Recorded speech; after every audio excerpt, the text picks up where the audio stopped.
next to a new picture of an old picture. My parents in their 30s on the same beach where we held tonight's reception. The feed has already tried to immortalize my wedding. More than a dozen pictures were uploaded earlier tonight. None of our guests yet aware that forever lasted only 6 hours. Aunt Linda with a close-up of her place setting, floating candles in decorative basins etching light onto the calligraphy. My mother with a picture of us during the first look. The New England winter sun as bright as an operating room.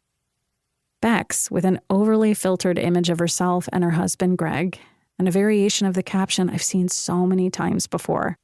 My best friend married her best friend. My father-in-law with the first dance. A frozen sway to Van Morrison in the Ocean House's ballroom, buttons curving up the back of my dress like an external spine. My best friend, Virginia, with nothing, because we weren't speaking. After what happened at the wedding, I wasn't sure when we'd talk again. I almost texted her an hour ago when I walked into the honeymoon suite. But then I remembered.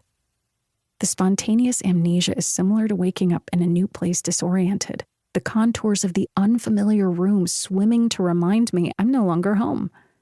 I scroll and zoom and squint until my eyes hurt, then go to my own page. Over the last year, I attended so many weddings and wedding-adjacent events that the nights began to congeal. But thumbing back, images are not themselves, become singular and inevitable. I avoided posting too many posed pictures of us as a couple, thinking it would make me look cliché. Or was my reluctance a clairvoyant guard against the future? Subconscious breakup insurance. Everyone talks about how their phone is a rabbit hole, but tonight, I imagine it as a magnifying glass. I want to trace my relationship's demise like a forensic scientist vultured over a bloated corpse. I'm being dramatic and deflective, sure, but these are dramatic and deflective times. I'm in a bridal suite, no longer a bride, my failure white and pallid against the bathtub. At least the ghost is attractive and well-made. My phone is full of proof. Images that betray my complicity in tonight's disaster. My social feed stretches back years, each picture leaving filtered breadcrumbs. Then there's my camera roll, the private trail that tells a different story. I often click on these two squares, the drab gray camera, the bright pink and orange people, when I'm bored enough to flip through the past in my pocket. We all carry this weight. The constantly refreshing feed and the photo memories feature remind us of our rear view even when we want to look forward. I click on a post I put up a year ago. On the day I moved into the apartment with Virginia, a sunset over Park Avenue, the citrus sky saturating with fiery streaks. Despite the image, that day marked the rising, not the setting of the strangest year of my life. The bright start of an arc that could only end in darkness. I lean back toward the brass faucets and scroll. Chapter 1. January. 13 months earlier. Callie me maybe. Uptown girls. City emoji.